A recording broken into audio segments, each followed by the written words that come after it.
और मेरे साथ में डीसी कपिल साहब हैं, राजेश जी हैं। हाँ, मैं माफ़ी चाहता हूँ, डीसी कपिल साहब का इंट्रोडक्शन कराना मैं भूल गया, उसकी मैं माफ़ी चाहता हूँ। ये हमारे इस मुहिम के एक बहुत ही अहम और बहुत ही अग्रणीय नेता हैं, स्तंभ हैं, एक बहुत मजबूत स्तंभ है, पिलर है।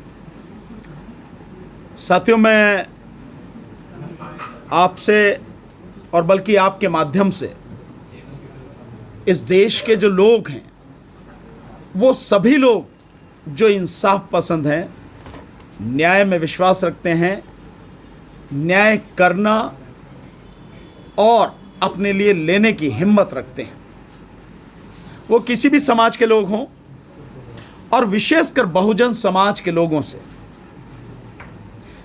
जिनके ऊपर लगातार अत्याचार हो रहा है, अन्याय हो रहा है,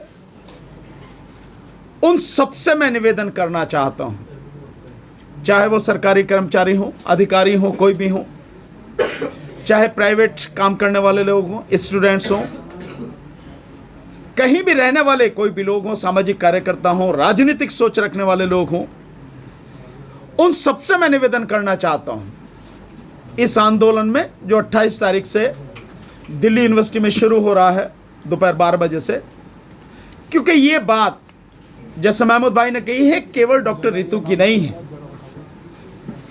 ये तो डॉक्टर रितु की हिम्मत है, उनका हौसला है कि उन्होंने इस अन्याय के खिलाफ लड़ने के लिए कमर कस रखी है और लगातार लड़ रही है। यानी हम देखते हैं कि लोग लड़ने से भाग जाते हैं, मैदान छोड़कर ही भाग जाते हैं। और यहां पर मैं विशेष रूप से अपील करूंगा, जो दिल्ली यूनिवर्सिटी में जो प्रोफेसर्स हैं, एडहॉक बेस पे हैं, जो पक्के नहीं हुए हैं, जिनकी संख्या हजारों में है, और मैं दलित समाज के लोगों की बात कर रहा हूं मैं, हालांकि वहां पे न्याय पसंद और भी बहुत लोग हैं, पर फिर भी विशेष अनुरोध मेरा उनसे है कि दिल्ली यूनिवर्सिटी में जितने प्रोफेसर बहुजन समाज के हैं, वो इस आंदोलन में सक्रिय रूप से और निश्चित रूप से भाग लें,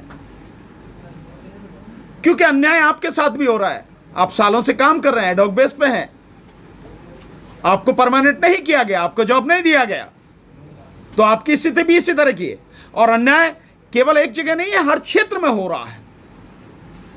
तो सड़क पर तो हमें आना पड़ेगा, लड़ना तो हमें पड़ेगा, अन्यथा जो हालत बनते जा रहे हैं, जो सरकारें ये कर रही हैं, मतलब एक ऐसे व्यक्ति को सरकार बचाने में लगी है जिसने बहुत बड़ा अपराध, या मैं कहूं कि जघन्य अपराध जिसने किया है। आप कास्ट के नाम पर आज के समय में 21वीं सदी में अगर अपराध कर रहे हो और फिर ऐसे व्यक्ति को रखा जा रहा है, इससे घिनौना अपराध और क्या होगा कि आप जाति के नाम पर ये सारे चीजें कर रहे हो।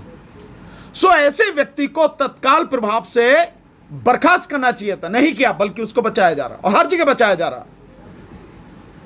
और ये जो अधिकारी लाए जा रहे हैं, बिल्कुल उन्होंने सही कहा है, मैं तो पहले से भी इस पक्ष में हूं कि चाहे हमारा ही भाई क्यों ना हो, लेकिन अगर वो अन्याय के साथ में खड़ा होगा, अन्याय करेगा, उसको बख्शिश नहीं होनी चाहिए।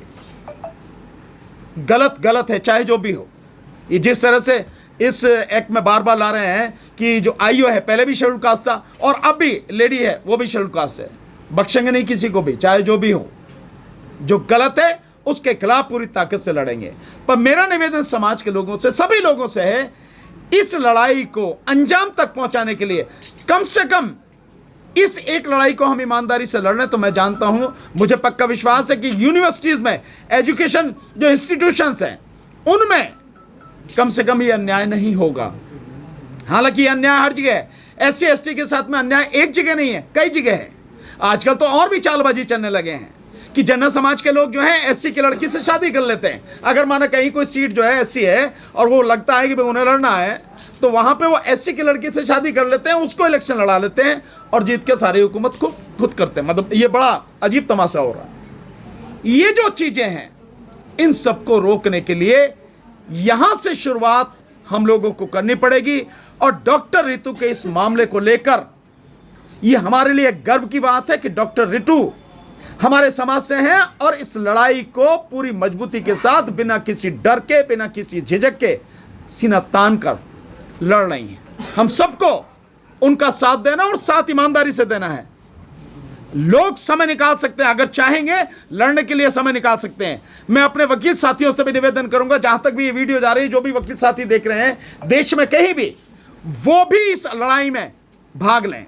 1 घंटा 2 घंटा तो निकाल ही सकते हैं, ऐसा तो नहीं है कहीं भी कि उनको समय ना मिले।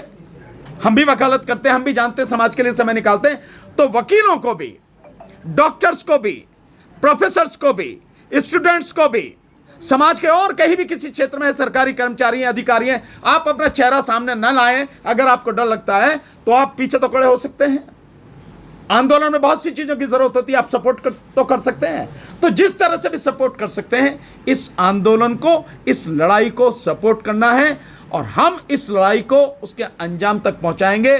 और जो दौलत राम कॉलेज के जो प्रिंसिपल है, जब तक उसे अरेस्ट करके जेल नहीं भेजा जाएगा, बर्खास्त नहीं किया जाएगा, ये लड़ाई हमारी, ये आंदोलन हमारा जारी रहेगा। कपिल साहब बोलेंगे, आइए बोलो, आप भी बोलो। आप कपिल साहब बोलो।